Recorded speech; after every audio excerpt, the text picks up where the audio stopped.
La parole est à Madame la Présidente Éliane Assassi pour le groupe communiste, républicain, citoyen et écologiste. Madame la Présidente, vous avez la parole. Merci Monsieur le Président, Monsieur le Premier ministre, mes chers collègues. Le travailleur alerte immédiatement l'employeur de toute situation de travail dont il a un motif raisonnable de penser qu'elle présente un danger grave et imminent pour sa vie ou sa santé, ainsi que toute défectuosité qu'il constate dans les systèmes de protection. Il peut se retirer d'une telle situation. C'est la définition exacte du droit de retrait, droit reconnu par le Code du travail dans son article L. 4131-1, et c'est précisément ce qu'ont fait valoir les cheminots suite à l'accident ferroviaire du 16 octobre dernier survenu l'avant-veille des congés scolaires. Pour rappel, un autorail TER a percuté un convoi routier faisant 11 blessés. Cet accident grave, qui aurait pu l'être davantage sans l'esprit de responsabilité exemplaire du conducteur, pourtant blessé, a déclenché le droit de retrait de 17 000 cheminots sur les 23 000 conducteurs et contrôleurs, soit plus de 73 %. Ces agents ont considéré que les conditions de sécurité n'étaient pas ou plus assurées. Ni le gouvernement, ni l'entreprise n'ont répondu à cette inquiétude légitime, préférant par un écran de fumée relancer un énième débat sur le droit de grève. Votre gouvernement n'a pas eu de mots assez durs. Grève sauvage qui mérite des poursuites judiciaires, selon vous. Mouvement social choquant, selon la ministre des Transports. Une grève injustifiée et illégale, selon le président de la SNCF. La pédagogie de la répétition peut avoir des vertus, mais elle les perd quand il s'agit d'asséner des contre-vérités au mépris de l'avis rendu par l'inspection du travail, qui a considéré que le droit de retrait était caractérisé et justifié, tout en rappelant que l'entrave au droit de retrait constituait elle-même un délit, ce qui semble déplaire à Madame la ministre du Travail.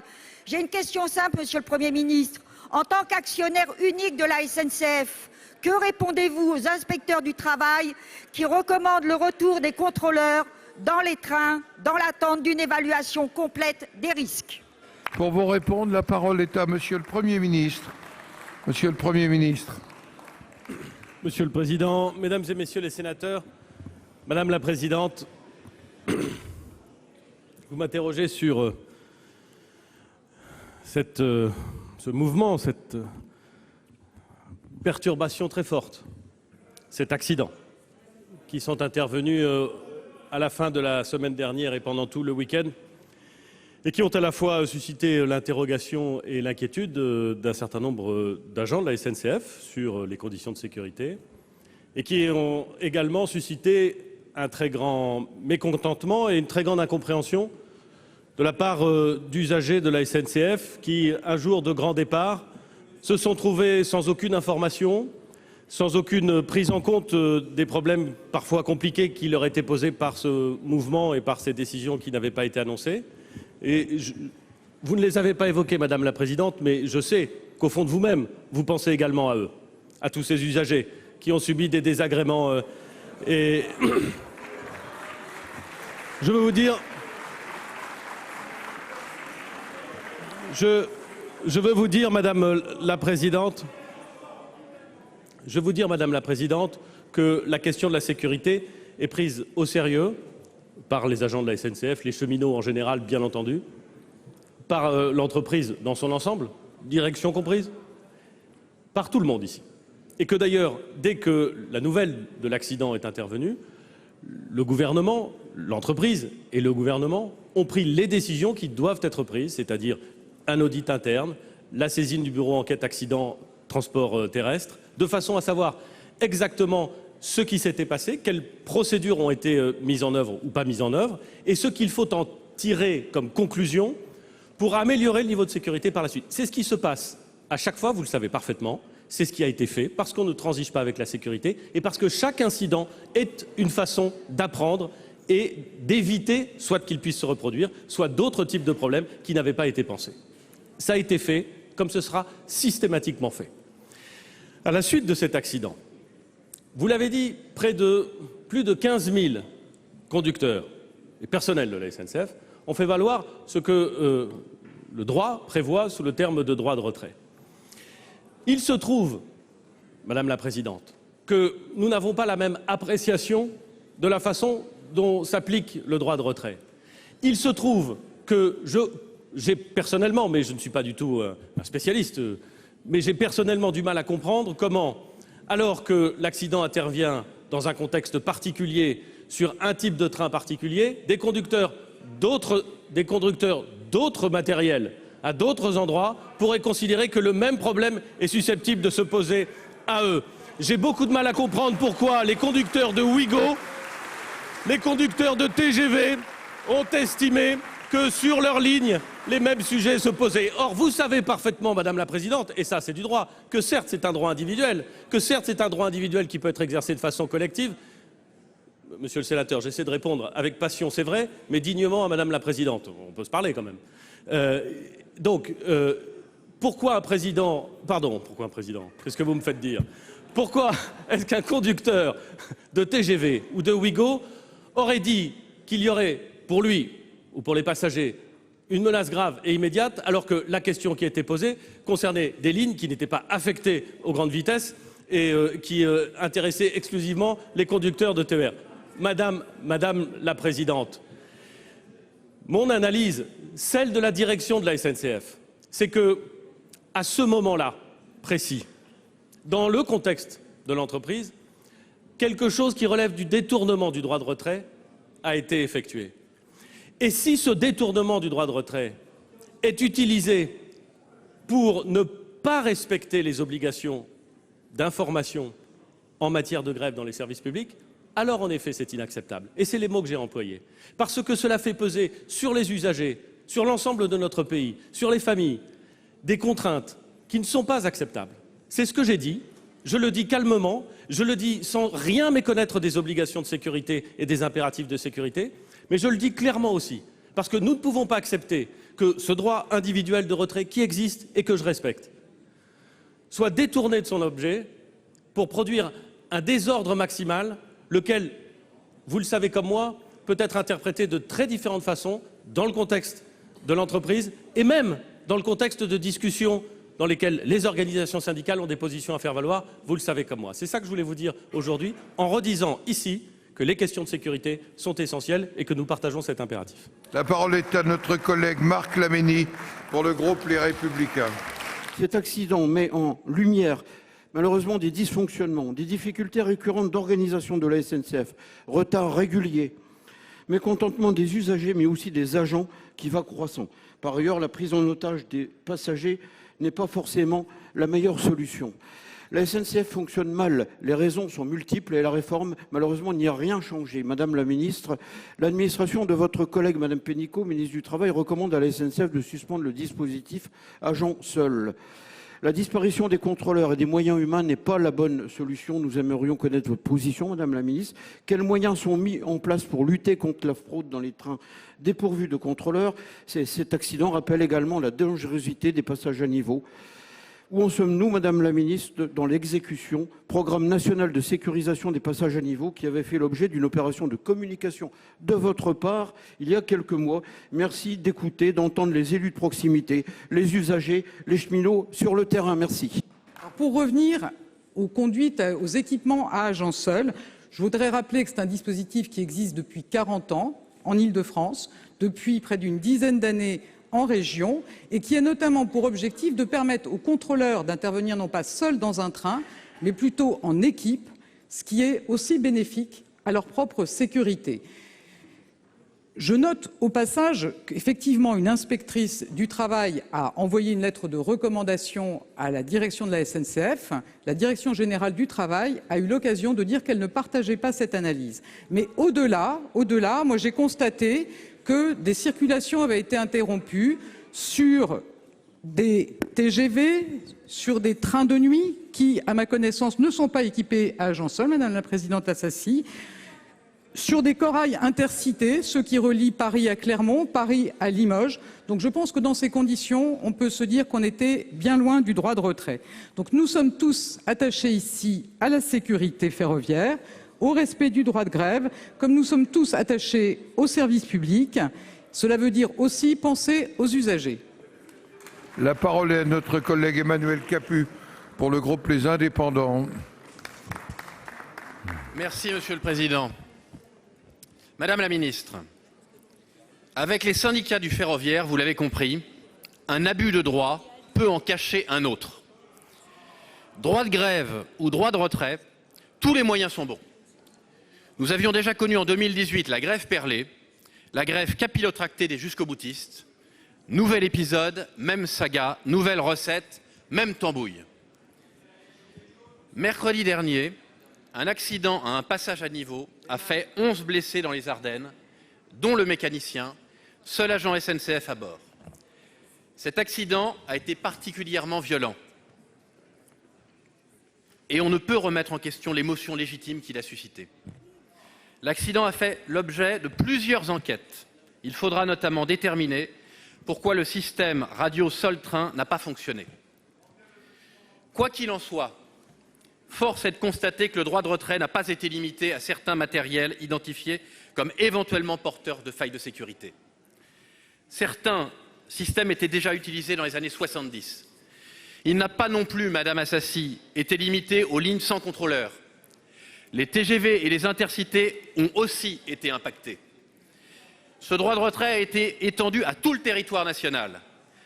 La spontanéité de l'émotion a manifestement été exploitée et récupérée. Les syndicats espéraient peut-être la sympathie des usagers? Savant calcul, les centaines de milliers de voyageurs bloqués lors d'un week-end de départ en vacances sont évidemment excédés. Ou bien s'agissait-il d'un test pour le 5 décembre? Vous savez, ce jour où ils vont protester contre une réforme dont le contenu n'est pas encore connu. La confusion des demandes, mêlée à une disproportion totale, démontre l'abus du droit de retrait.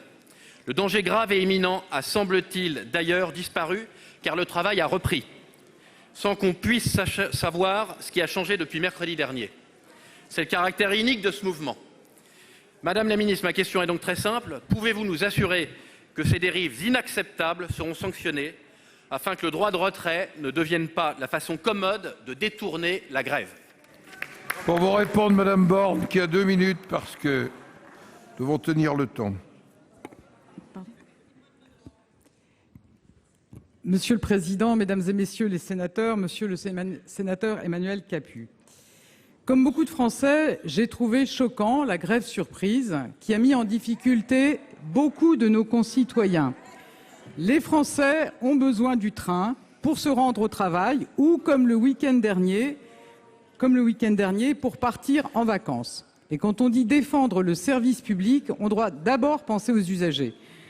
Alors, la grève est un droit que personne ne remet en question, mais il existe des procédures qui permettent aux salariés de faire valoir leurs revendications et d'exercer leurs droits en minimisant la gêne pour les usagers.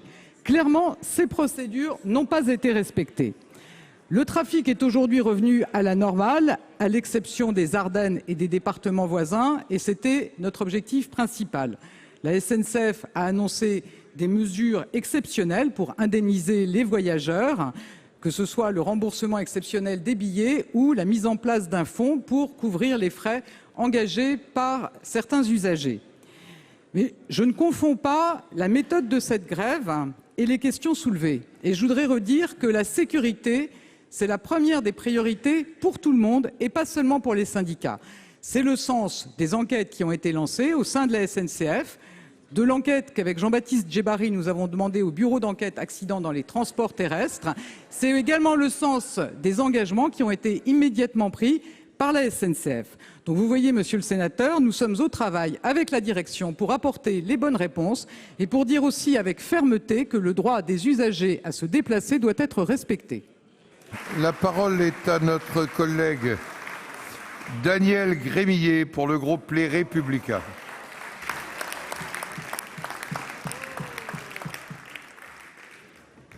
Monsieur le Président, Monsieur le Ministre, le Président de la République, le 11 octobre 2017, déclarait: les États généraux de l'alimentation ont 2 objectifs. Le premier, permettre aux agriculteurs de vivre du juste prix payé, de permettre à tous dans la chaîne de valeur de vivre dignement.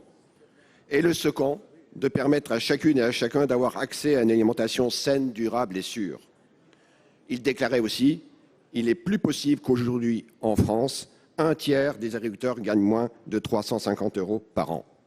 Et aujourd'hui, où en sommes-nous? Vous nous avez fait, par mois, pardon. Vous nous avez fait naître beaucoup d'espoir. Vous nous avez parlé de la montée en gamme. Et la seule montée en gamme qu'ont vu les agriculteurs, ce sont des contraintes supplémentaires, ce sont des charges supplémentaires, ce sont 80 intrusions dans des élevages démontrant la maltraitance des animaux. Et jamais on a vu une vidéo montrant un agriculteur pleurer devant un animal qui venait de périr.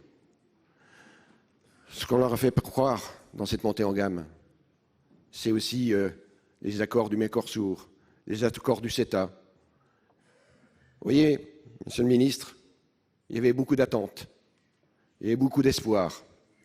Vous l'avez vous-même déclaré cette semaine, parce que cette montée en gamme, rien n'est arrivé chez les agriculteurs. Vous avez dit, les agriculteurs n'ont pas eu le fruit de cette loi Egalim. Qu'allez-vous répondre aux agriculteurs à qui vous avez fait naître autant d'espoir? Pour vous répondre, la parole est à Monsieur le ministre de l'Agriculture et de l'Alimentation. Merci Monsieur le Président, Mesdames et Messieurs les sénateurs. Monsieur le sénateur Daniel Gremillet, je partage votre inquiétude et vous dire que le gouvernement et moi-même sont tout entiers derrière les agriculteurs lorsque ceux-ci sont montrés du doigt, lorsque ceux-ci sont insultés, lorsque ceux-ci sont violentés, lorsque des bâtiments d'élevage sont brûlés. C'est inacceptable. La garde des Sceaux est intervenue, a écrit une instruction à tous les procureurs. C'est inacceptable et ça doit s'arrêter. Sur la deuxième partie de votre question, sur les États généraux, je crois que les États généraux ont soulevé un espoir immense qui s'est conclu par une décision unanime de l'ensemble du monde agricole, des industries agroalimentaires, des entreprises de transformation, des coopératives et des responsables politiques pour dire qu'il fallait changer la façon de faire.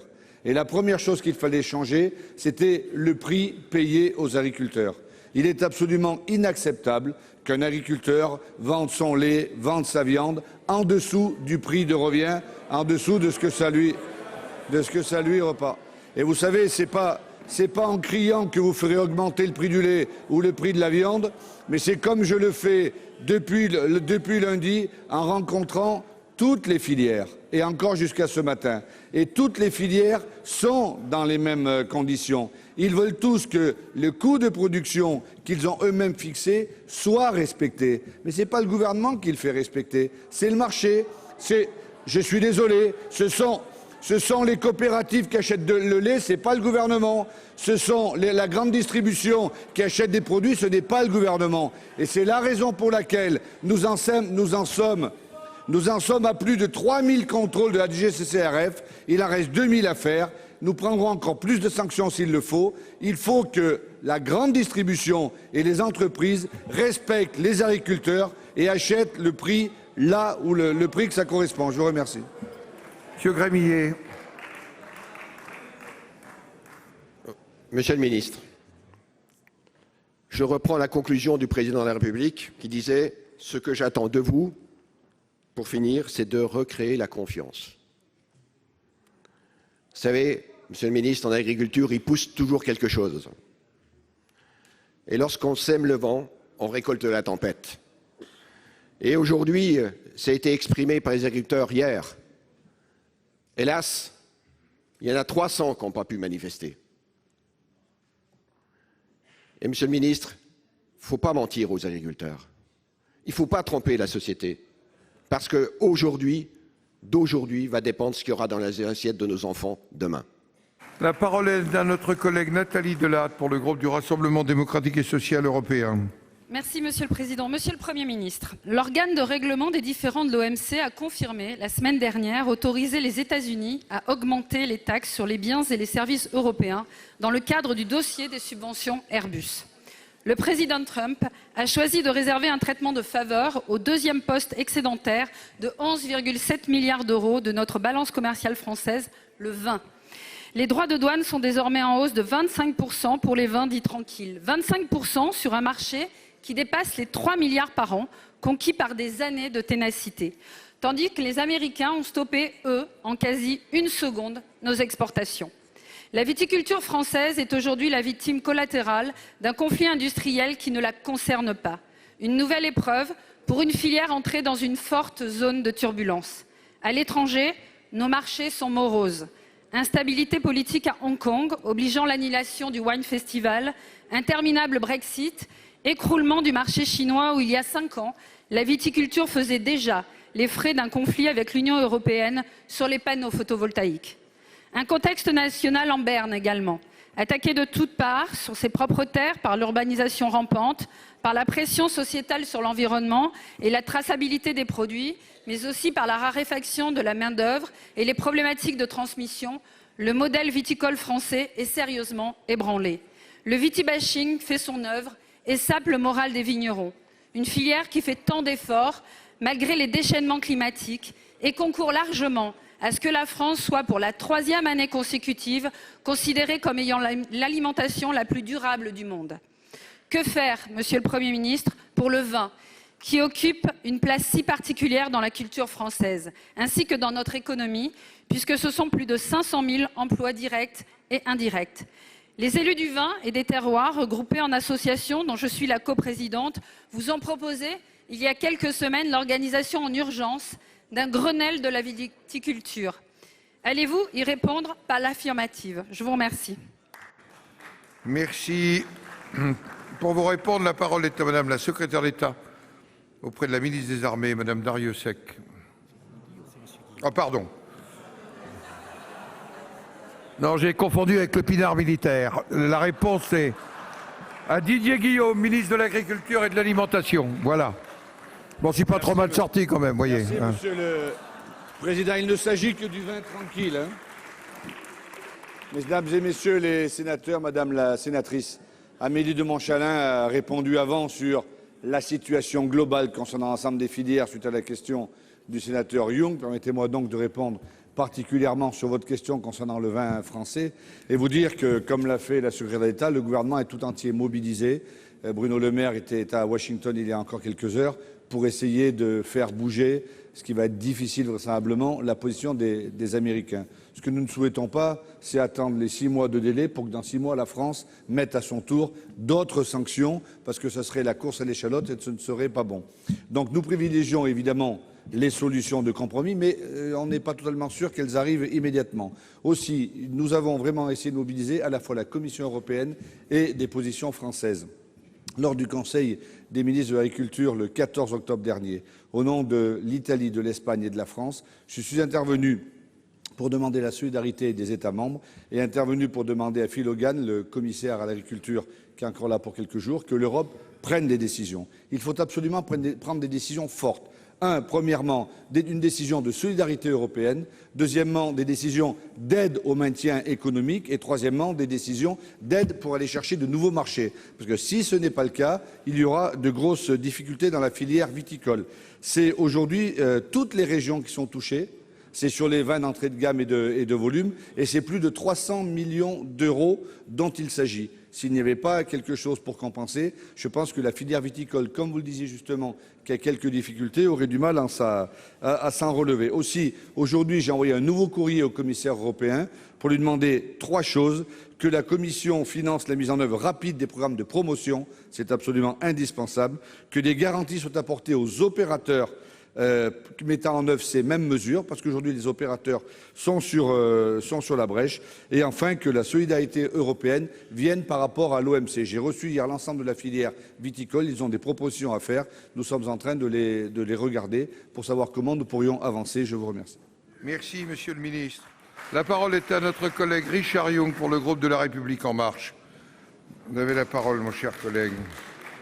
Monsieur le Président, Madame la Ministre, Monsieur Trump, vendredi dernier, a imposé de nouvelles sanctions douanières contre des produits d'exportation venant d'Europe. Il y en a pour 7,5 milliards, dont 1 milliard pour la France. Ceci fait suite à une décision de l'OMC relative au financement des développements d'Airbus. Permettez-moi 3 remarques. La première, c'est que les États-Unis n'accordent aucune estime à l'OMC Ils ont même cherché à la démolir. Ils ont refusé de nommer les juges. Et il est curieux de voir que soudain, pris par la vertu, ils accordent le plus grand enthousiasme et la plus grande célérité à l'application des décisions de l'OMC.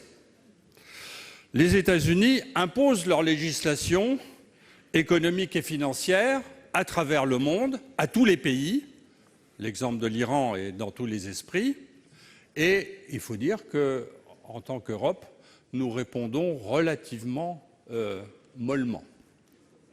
Enfin, à ma connaissance, le gouvernement fédéral américain déverse des centaines de milliards de dollars dans l'industrie aéronautique américaine sous prétexte de contrats d'études et de recherche.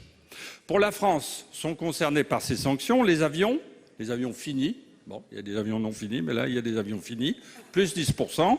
Les vins tranquilles, donc le champagne n'est pas concerné, ainsi que le Vouvray, donc je m'en réjouis. Et les fromages. Nous ne pouvons que regretter le refus de négocier des États-Unis. Et dans cet affrontement bilatéral, c'est bien sûr le jeu de la Chine que joue M. Trump. Sans doute aurons-nous à prendre des mesures de sauvegarde ou de compensation pour les exportateurs français. Peut-être pouvez-vous nous en dire un mot.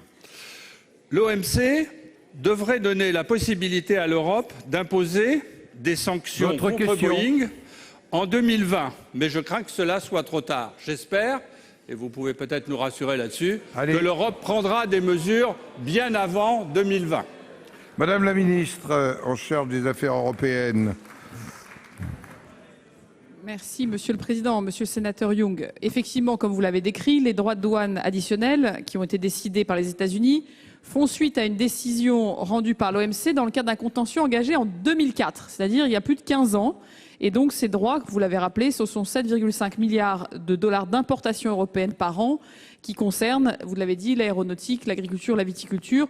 Le gouvernement est pleinement mobilisé, que ce soit Jean-Baptiste Lemoyne, Didier Guillaume, Bruno Le Maire, et également la présence plus que symbolique de la chancelière Merkel et du président de la République chez Airbus mercredi dernier pour un conseil des ministres franco-allemands qui visait notamment à rappeler l'importance européenne que nous apportons ensemble et le soutien que nous apportons notamment à Airbus. L'Union européenne, vous l'avez dit, serait fondée à imposer des droits de douane contre les États-Unis dans le contentieux parallèle contre Boeing. Mais le calendrier, vous l'avez dit, n'est pas très favorable puisque nous attendons les confirmations de l'OMC des montants que nous pourrions imposer et que nous ne le connaîtrons qu'avant quelques mois et pas avant probablement 2020. Notre préférence va à une résolution à l'amiable de ces contentieux car nous pensons que l'escalade des tensions avec un allié et un partenaire n'est pas souhaitable puisque ça aurait un impact encore plus négatif sur nos économies, sur notre commerce et sur notre industrie aéronautique. Nous continuons donc à proposer aux États-Unis de dialoguer. Nous avons été, l'Union européenne et les États-Unis, tous deux condamnés dans cette affaire vieille de plus de 15 ans. Et nous pensons qu'au lieu d'imposer des droits de douane, nous devrions travailler ensemble à un compromis équilibré pour mieux encadrer les futures subventions aéronautiques, puisque nous savons qu'en Chine, l'État, lui, ne se prive pas de subventionner massivement ses propres constructeurs et donc de renforcer ses positions. Et c'est à eux, au fond, que cette affaire bénéficie. Et c'est bien là tout le paradoxe. Nous regrettons que jusqu'ici, les États-Unis aient refusé d'engager les discussions vers un compromis. J'appelle ici devant vous très solennellement l'administration américaine à entamer des négociations le plus vite possible, sans quoi nous prendrons des mesures de rétorsion. Et d'ici là, et Didier Guillaume a pu mobiliser lors du dernier Conseil des ministres à Bruxelles, la Commission européenne pour que nous puissions protéger les viticulteurs, les agriculteurs les plus impactés par des mesures, nous savons, très ciblées. Je vous remercie.